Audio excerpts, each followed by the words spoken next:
በአዲስ አበባ ልብ ውስጥ የሚሊዮን ዓመታት የሰው ልጅ ታሪክ ተሰንዶ ይገኛል። በዚህ በኢትዮጵያ ብሔራዊ ሙዚየም ውስጥ ዛሬ በቅዳሜ መልክ የምናሳያችሁ ደግሞ እንግዲህ በዚህ ቦታ ውስጥ ከሀገር ያለፈ የሰው ዘር መነሻ መሆኗን ኢትዮጵያን የሚያሳዩ በርካታ ታሪኮች ተሰንደው የተቀመጡበት ነው። ውስጡ ምን ይመስላል የሚለውን ሰፊ ማብራሪያ የሚሰጡን ይሆናል። አብራችሁን ቆዩ።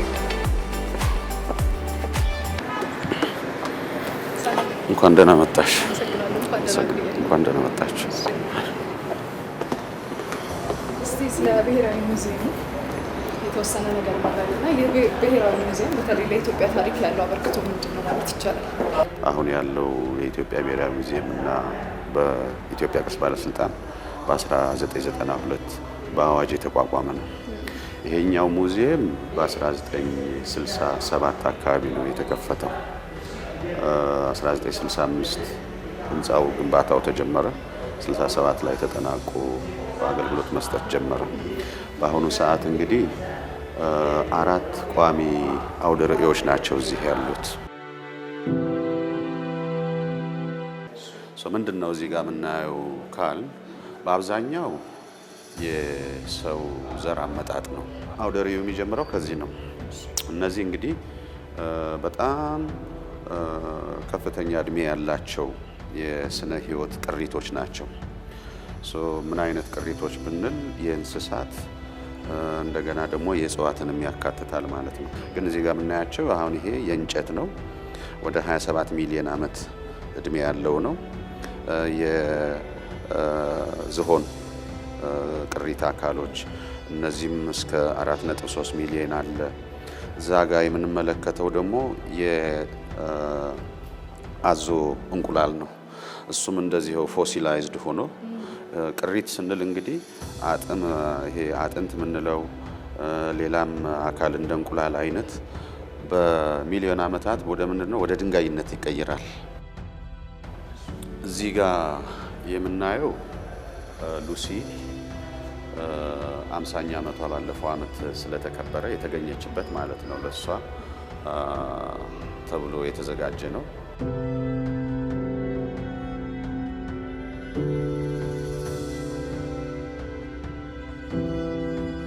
ይሄ እንግዲህ በዚህም በኩል ያሉት በዚህም በመሃል ዲስፕሌይ የተደረጉት የተለያዩ እንስሳትን ዝግመት የሚያሳይ ነው። እነዚህ አክቹዋል ፎሲሎች ናቸው፣ ትክክለኛ ቅሪቶች ናቸው። ይሄ ለምሳሌ ብንወስድ ወደ 3.2 ሚሊዮን እድሜ ያለው የከርከሮ ቅሪት ነው። ይሄን ደግሞ ስንወስደው የአሳማ ዝርያ ነው እና በዚህ በኩል ያደረግናቸው ደግሞ አሁን ያለው መጠናቸው ለምሳሌ ትልቁ ክሮኮዳይል ብንወስድ አዞ ይሄ ነው። ትልቁ አሳማ ይሄ ነው። እነዚህ ከሳይዛቸው ጋር ጎብኚ ኮምፔር አድርጎ እንዲመለከታቸው ማለት ነው። ለምሳሌ ይሄኛው እንደዚህ ስናየው ትንሽ ይመስላል። 2.9 ኦልሞስት 3 ሚሊዮን ዓመት ገደማ በአፋር አካባቢ ይኖር የነበረ የዝሆን ጭንቅላት ቅሪት ነው። ይሄ የላይኛው መንጋጋ መሆኑ ነው እና የራስ ቅሉ አሁን ካሉት ጋር ስናነጻጽር ይሄኛው ምንድነው በጣም ግዙፍ ነው። ሌላው እንግዲህ መግለጫዎች ጥሩዎች ናቸው። ቅሪት አካሉ ብዙ ላይ ይናገር ይችላል። ይሄ ከ4.5 ሚሊዮን ዓመት አንስቶ እስካሁኑ ጊዜ ያለ የአፋር አካባቢ የአየር ንብረት ሁኔታ ነው። እንግዲህ በዓለም ላይ ወደ 23 የሰው ልጅ ዝርያዎች ናቸው የተገኙት። ከነዛ ከ23ቱ ውስጥ 14ቱ በኢትዮጵያ ነው የሚገኙት። 14 ቅሪተ አካሎች ማለት ነው። በጣም ድንቅ የሚባሉ እኛ እንግዲህ 14ቱ በምን ሬንጅ ውስጥ ናቸው ያሉ ብንል ማለት ነው ከ5.2 ሚሊዮን ዓመታት በፊት አንስቶ እስከ 168,000 ዓመት። እንግዲህ ሉሲ ወይም ድንቅነሽ ይህች ነች። 3.2 ሚሊዮን ዓመት እድሜ ያላት የኖረችው ምናልባት 18 ዓመት እስከ 25 ዓመት እድሜ ላይ ነው። እንግዲህ ትልቁ ነገር የሰውነቷ 40% ያጽሟ መገኘት መቻሉ ነው። ከዛ ውጭ ደግሞ 3 ነገሮች በጣም ወሳኝ ናቸው። አንደኛ ባይፔዳል ናት፣ በሁለት እግሯ መራመድ ትችላለች። ግን ያ የሚታወቀው በምንድን ነው? በዚህ የእግሯ መጋጠሚያ ላይ ያለው የጫማዋና የጫማ ስንል የእግርትን እሱ መጋጠሚያ እዚህ ጋር ያሉ ጉልበት ላይ ያሉ እነዚህ በሁለት እግሩ ይራመዳል ወይስ አይራመድም የሚለውን የሚወስኑ ናቸው። የእነዚህ መገኘት ትልቅ ለውጥ ያመጣ ነው። እድሜዋን በተመለከተ ምንድን ነው የመጨረሻ መንጋጋዋን አላበቀለችም፣ ፉሊ ግሮውን አላደረገም። ያ ማለት እንግዲህ ገና በወጣትነት እንትን ነው የሞተችው። እቺ ሰላም ነች። አንድ ዝርያ ናቸው ከድንቅነሽ ጋር በመቶ ሺህ ዓመት ይለያያሉ። ሰላም ትበልጣለች። ግን ሰላም ልዩ የሆነችበት ምክንያት 2 ዓመት ከ7 ወር አካባቢ ነው እድሜዋ። ስለዚህ ሰላም ብርቅዬ የሆነች እንትን ናት፣ ፎሲል ነች። ለምን በዚህ እድሜ ላይ ግኝትም የለም። ሁለተኛ ደግሞ ቅሪት አካሉ ፕሪዘርቭድ የመሆን እንትን የለውም። ምክንያቱም ይሄ አጥንት እየቆየ በሄደ ቁጥር ይጠነክራል፣ እድሜ በጠነከረ። ይሄ ግን በቀላሉ ዲኮምፖዝ የሚያደርግ የነበረ ነው። እንግዲህ ብዙ ጊዜ በጣም ተመራማሪዎች የሚገረሙባት ሰላም ነች። ይሄኛው ክፍል እንግዲህ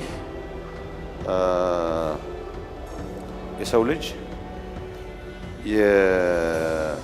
የድንጋይ መሳሪያዎችን መጠቀም መጀመሩን ለማሳየት የተደራጀ ኤግዚቢሽን ነው።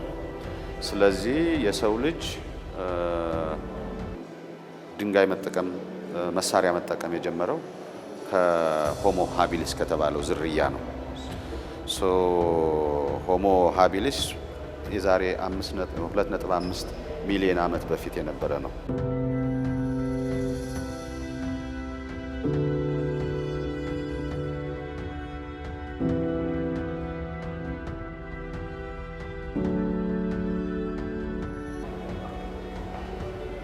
እንደዚህ አይነቱን እነዚህ አሹሊያን የሚባሉ ናቸው። ከዛኛው የተሻለ ነው። ይሄ 1.7 አካባቢ። እንደገና ደግሞ በተለይ ኦቢዚዲያን የሚባለውን እኛ ሀገር በጣም በርካታ የድንጋይ መሳሪያዎች እንትን ብለዋል። ኦቢዚዲያን የሚባለው ይሄ ጥቁር ባልጩት በብዛት በተለይ ይሄ የመልካ ቁንጡሬ ባልጭት አካባቢ ባለፈው 2024 ላይ በዓለም ቅርስነት ተመዝግቧል። ይሄኛው እንግዲህ በኦልሞስት ዘመናዊ ሰው ብለን የምንወስደው ማለት ነው 50 ሺህ እስከ 20 ሺህ ዓመታት ባሉት ጊዜ ውስጥ የአዲሱ የድንጋይ ዘመን ተብሎ የሚወሰድ ነው።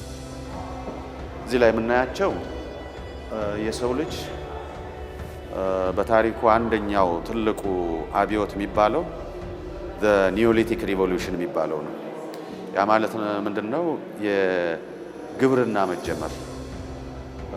ግብርና መጀመር ስንል እንስሳትን ማልመድና መጠቀም የጀመረበት፣ እጽዋትንም ከወፍ ዘራሽነት ይልቅ እየዘራ ማምረት የጀመረበት ነው። ይሄኛው እንግዲህ ሁለተኛው ቋሚ ኤግዚቢሽን ነው። የታሪክ ዘመን አርኪኦሎጂ ነው። ያኛው ቅድመ ታሪክ ነው። እንግዲህ ከ5000 ቅድመ ልደተ ክርስቶስ ጀምሮ ወደ ኋላ ያለው ቅድመ ታሪክ ነው። በአብዛኛው አርኪኦሎጂ ፓሊዮንቶሎጂ ነው። ይሄኛው ከ5000 ወደ ኋላ ስለሆነ የታሪክ ዘመን አርኪኦሎጂ ብለን የምንወስደው ነው። በርካታ ግኝቶች አሉ። ይሄ እዚህ ጋር የምናየው የቅድመ አክሱምና አክሱም ዘመን ስልጣኔ ነው። በርካታ ቁፋሮች ተደርገው በየዘመናቱ እነዚህ ከዛ የተገኙ ናቸው። ትልቁ ነገር ምንድን ነው የሚያሳየን ነው? አንደኛው በወቅቱ የነበረውን የድንጋይ ጥበብና የስነ ህንፃ ጥበብ በደንብ አድርጎ ያመላክታል። የአክሱም ዘመንና የቅድመ አክሱም የስነ ህንፃ ስንወስደው በአብዛኛው ምንድን ነው ይሄ ሞርተር የሌለው ሞርተር ማለት እንደ ሲሚንቶ የምንጠቀምበት ኖራም ጭቃም ሌላም ነገር አይጠቀሙም። ድንጋይን ከድንጋይ ጋር በማጋጠም ነው። ይህ አሁን ትልቅ ምልክት አክሱም አጠገብ ያለው ማነው እንደውም ለአድዋ ይቀርባል። የይሃ ቤተ መቅደስ ቅሪት ያንን የሚያመለክት ነው። በተለይ እስከ 7 ሜትር ድረስ ርዝመት ያለው የድንጋይ ጡብ የአክሱም ሐውልት ምን እንደሚያመለክተን በዛን ጊዜ የሜሶኒክ ስኪል በተለይ ይሄ ድንጋይን የመቅረጽ የማነጽ ጥበብ በጣም ከፍተኛ የነበረ ነው። እነዚህ የሳባውያን ጽሑፎች ናቸው። የሳባ አጻጻፍ ወደ አንቮካላይዝድ ግዕዝ ነው ዴቨሎፕ ያደረገ። ከዛ በኋላ ደግሞ ቮካላይዝድ ግዕዝ ብለን የምናመጣው ነው። እዚህ ጋር ስንወስድ ለንግግር አይጠቀሙበትም ነበር ወይስ እንዴት? አናባቢ ፊደል የለውም። አሁን የሳቢያ ብንወስደው ግዕዝ ብቻ ነው ያለው። ግዕዝ ስንል ፈርስት ኦርደር ወይንም ንጉሰ አክሱም ብለው ሲጽፉ ያን ነገሰ አከሰመ እንደዛ ነው። ከዛ ቀጥሎ እንግዲህ ስልጣኔ ሲስፋፋ በተለይ የተለያዩ መገልገያዎች በተለያዩ ቦታዎች ላይ ተገኝተዋል። አብዛኛዎቹ እዚሁ እኛ ጋር የተገኙ ናቸው። ሌሎቹ ደግሞ ከሌላው ከሜዲትራኒያን አካባቢ የሚመጡ አሉ፣ ከግብጽ። ምክንያቱም የአክሱም ነገስታትና መንግስት ከበርካታ የዓለም ግዛቶችና መንግስታት ጋር ግንኙነት ነበረው። አክሱም ለንግድ የራሷን ሳንቲም ያሳተመች ሰብሳሃራን ከሰሃራ በታች ካለው ዓለም ብቸኛዋ ስልጣኔ ነበረች። በ200 ዓመተ ምህረት የመንን በግዛትነት ያዘች። እንደ በኋለኛው አውሮፓውያን መጥተው ቅኝ ግዛት እንደያዙት ሳይሆን ምንድነው የግዛት አካል ነው፣ ግን ያም በዛ ላይ የሚኖረው ደግሞ እንደ ዜጋ ነው የሚቆጥሩት እንጂ እንደ ተገዢ ዲስክሪሚኔት አያደርጉም። ስለዚህ የየመንን ግዛት ሲቆጣጠሩ የቀይ ባህርን ንግድ ተቆጣጠሩት ሙሉ ለሙሉ ማለት ነው። ያንን በሞኖፖሊ ስለያዙት ንግድ ከፋለ። ከንግድ የሚያገኙት ገቢ ከቀረጥም የሚያገኙት ገቢ ከፋለ። ስለዚህ ሳንቲም ማሳተም ጀመሩ። ትልቅና አሁን ቀይ ባህር ስንል ምን ስንል ዝም ብለን ታሪካዊ መሰረት የሌለው ነገር ይዘን አይደለም፣ በታሪክ ያለው ነው አይደለም። ቀይ ባህርን ማለት ነው ባህሩንም ተሻግረን ግዛት የነበረን ሀገር ነን። እነዚህም እንደዚህ ሆ እንግዲህ አርኪኦሎጂን አንድ ከበድ የሚያደርገው ነገር እያንዳንዷን ነገር ለቅሞ መያዝ ያስፈልጋል። ዶቃዎች አሉ፣ የሽቶ እቃዎችም አሉ አልፎ አልፎ አንዳንዶቹ እና ደግሞ ሸክላ የስልጣኔን መጠን ያሳያል። ነገራችን ላይ ይሄኛው ቋሚ ኤግዚቢሽን ለክርስትናና ለእስልምና በዚህ በኩል የክርስትናን ስልጣኔ በኢትዮጵያ ለማመላከት ነው። በተለይ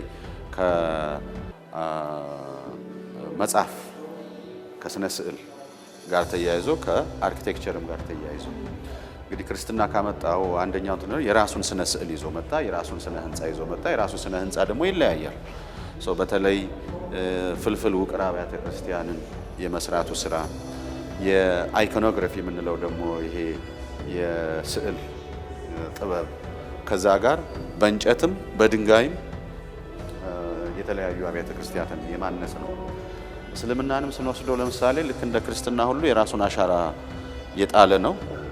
በስነ ጽሁፍ በስነ ህንጻ ማለት ነው። እነዚህ ኦልሞስት በ10ኛው ክፍለ ዘመን ጀምሮ ሃይማኖታዊ ጽሁፎች በድንጋይ ላይ ተቀርጸው በአረብኛ የተጻፉባቸው ናቸው። ሌላው የኢትዮጵያ ስልጣኔ ገጽታ ይሄ ማዕከላዊ ኢትዮጵያ ላይ የምናገኘው ማዕከላዊ ኢትዮጵያ ስንል ያሁኑን የክልሉን ሳይሆን በጂኦግራፊ አቀማመጥ ነው። ጥያ፣ ቱቱፈላ በርካታ ቦታዎች ነው የምናገኘው። ትክል ድንጋዮች በቅርብ ጊዜ የወረዳ አትሌቲክስ ከታላቁ ሩጫ ጋር አያይዞ ለአበበ ቢቂላ መታሰቢያ ተሰጥቶ ክብርት ከንቲባ በብሔራዊ ሙዚየም ይቀመጥልን ተብሎ እዚህ የተቀመጠ ነው። ይሄኛው በማደራጀት ላይ ያለ ነው ክፍል ነው። ኦልሞስት አሁን እንቀያይረዋለን። የዘመናዊት ኢትዮጵያ ታሪክ ነው ከቴዎድሮስ ጀምሮ፣ ግን ሙሉ ለሙሉ ቀይረን በተለይ ተመልሰው የመጡ እቃዎች የዘመናዊት ኢትዮጵያን ታሪክ ወደ ሌላ ቦታ ወስደን አንደኛው ምንድነው የምናስመልሳቸውን ቅርሶች ለሕዝብ ማቅረብ አለብን። እዚህ ውስጥ ይሄኛው ብቻ ነው ከውጭ የተመለሰና ይሄኛው ዙፋን ይሄኛው የቀዳማዊ ኃይለ ሥላሴ ዙፋን ነው። በወረራው ጊዜ ተወስዶ ከዛ በኋላ እንደገና የመጣ ነው። ህንዳዊ አናጢ ነው የሰራው እዚያው አዲስ አበባ ማለት ነው በንጉሠ ነገሥቱ ተቀጥሮ። ይሄ የቴዎድሮስ የአፄ ቴዎድሮስ የጦር እቃዎች ናቸው። ጎራዴ፣ ጋሻ፣ ለዚህ የወገብ ደግሞ እንትኖች በርካታ አሁን እንግዲህ ቅርስ የማስመለስ ስራዎችን እያካሄድን ነው። አሁን ሁለቱን በአዲስ መልክ ያደራጀናቸው ቋሚ ኤግዚቢሽኖች ናቸው። ሁለት የቋሚ ኤግዚቢሽኖችን እየሰራን ነው። ይሄ የአንደኛ ፎቅና ሁለተኛ ፎቅ ላይ ያሉት ማለት ነው። አንደኛው ስታንዳርዳይዝ የማድረግ ነው። ስታንዳርዳይዝ የማድረግ ማለት ዝም ብሎ አንድ ቅርስ አስቀምጦ ጎራዴ ነው ወይ በአድዋ ጊዜ የተጠቀሙ ምናምን ከማለት አሁን ለምሳሌ የስነ ጥበብ ክፍል ነው ያኛው የሚሆነው የኢትዮጵያ ስነ ጥበብ። የኢትዮጵያ ስነ ጥበብ ከዋሻ ስዕል አንስቶ እስከ ዘመናዊ እና አሁን እስካለበት ድረስ ዙሪያውን የምናሳይበት ነው። የራሱ ናሬቲቭ ይኖረዋል። በሂደት ላይ ያለ ስራ ነው። የሁለተኛ ፎቅ የመጨረሻውና አራተኛው ቋሚ ኤግዚቢሽን ነው የሚሆነው። እሱ የኤትኖግራፊ ነው። ኤትኖግራፊ ስንል እነዚህ የባህል አልባሳት መገልገያዎችን በአጠቃላይ የመላ ኢትዮጵያን እዛ ላይ ማሳየት አንችልም። ምክንያቱም ብዙ የካልቸራል ሊንጉስቲክ ግሩፕ ያለበት ነው። ግን ጭብጥን መሰረት አድርገን ቴማቲክ በሆነ መንገድ አድርገን ጂኦግራፊን ደግሞ መሰረት አድርገን ማለት ነው።